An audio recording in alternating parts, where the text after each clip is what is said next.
What's good, Cowboy Nation? You tuned in to Rep and Star with Jason Sibley. So, um, man, if there's one episode that I really did not feel like doing, it's got to be this one. Um, like it's almost like the game against Buffalo. You knew we played like crap. You know what I mean? And it didn't seem like we were going to win that game. Like it was pretty much over in the second quarter. This game here, like here's the thing that bothers me for the fact that Tyreek Hill, we held Tyreek Hill under. I think he got 99 yards. You know what I mean? We held him under 100. I know, hey, that's not something just to be celebrating about. But if you told me that we kept Tyreek Hill under 100 yards, Waddle 50 yards, Mozart or however you say his name, under 100 yards. A chain under 100 yards, well, I would honestly sit back and be like this, oh, then the Cowboys won. Because those were the things that those players, when you think about how talented they are, and if you can at least minimize them from getting those crazy big plays, you feel like you won that game. Yet you're sitting here losing 20-22. Now, I'm gonna be honest with you. That first drive, with the Cowboys going down the field, I mean, it was remarkable. To me, it almost seemed like one of the greatest drives I've seen them do in a while. I mean, they were very methodical with what they were doing, and then we get down to the goal line. Now, when I first look at it, I thought uh Limke scored a touchdown. He's diving, he's in the end zone. I'm like, oh, like good play. But then all of a sudden, when I seen them scrambling, I'm like, "What do you mean a fumble?"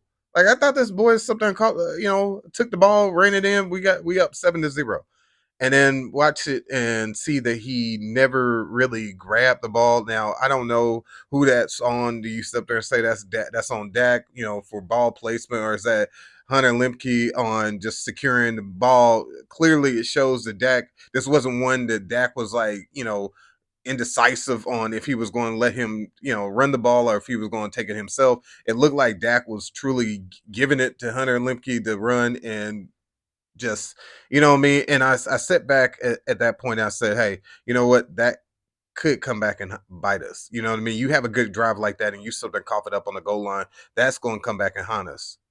And it did. Like, if that play did not take place, we would not be having this kind of conversation because we would say, "Hey, Cowboys won." For a while, it seemed like we were keeping them where they could only do field goals. It was just field goals, field goals, field goal. They weren't necessarily lighting us up like everybody was predicting.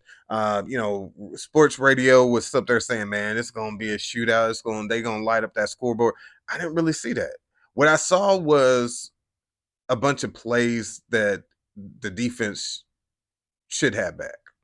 Um, on both sides. Okay, I can't even just say the defense. Now, here's the thing about the defense. The defense seemed like they have gone missing for a couple of weeks now, and the key moments they're non-existent.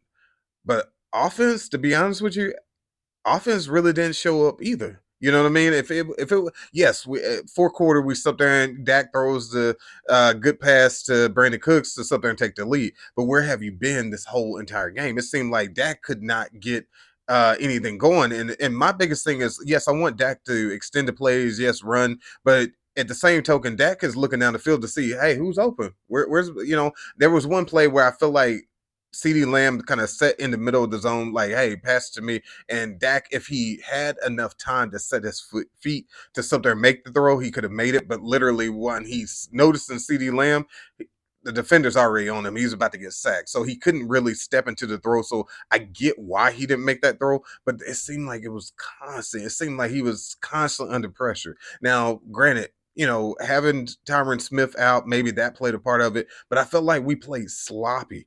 We were executing first, and then it seemed like after a while we were just up there just non-existent, like on both sides of the field. Now we would at least limit them to 3 yard, I mean 3 points to kick a field goal. But even that kind of had me thinking like, okay, the first time it was 7-3, and then all of a sudden it was like 6-7, and it was like, okay, they're scoring, but they're getting field goals. Like us getting a touchdown is going to keep us in this thing.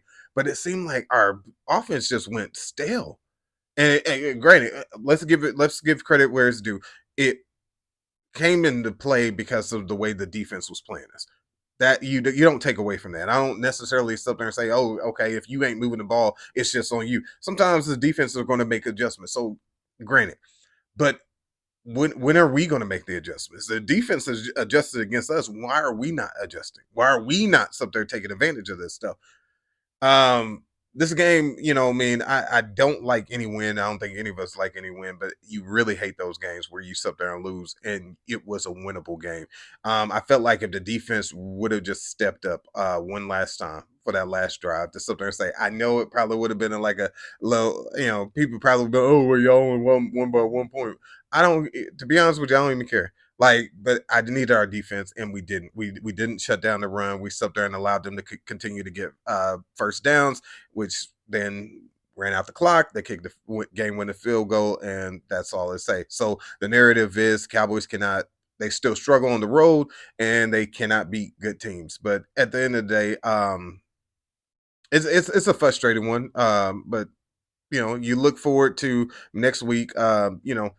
I have no words right now. I'm a ride with the Cowboys to the day I die, but at the end of the day, like right now, it's one of those frustrating games. So we'll see what this week comes. The Lions, they did clinch Sun today, so we got the Lions at AT&T Stadium. Hopefully, that will show us some good that we at home. But it's the Cowboys have a lot to fix. They really do. They have a lot to fix. Luckily, Hankins will be back for that game. But right now, it's hard to see any silver lining in this game. I think Mike McCartney said something about we could play better than what we did, so that's exciting. I don't know what's exciting about taking L's, like back to back L's in a game that you should have won.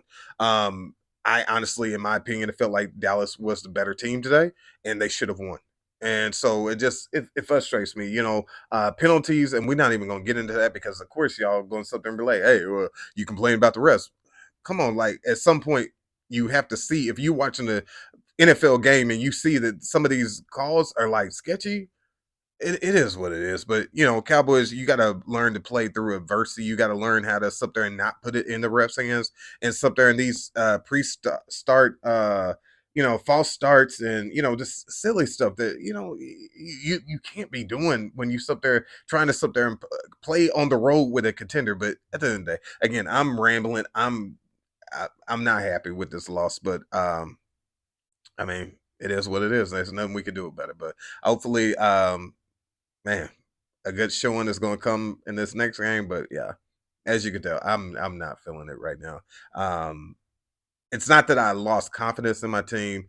I just feel like we have not made the adjustments, the proper adjustments that we need to make. And some people say, "Hey, well, just wait until the playoffs." And I don't know, but I'll be back with y'all come this week where we do the react preview for the Detroit Lions and the Cowboys next Sunday. So I'll check in with y'all then. But until then, Merry Christmas. Be safe. Be with your family. We just let this ride and we'll move forward. Peace.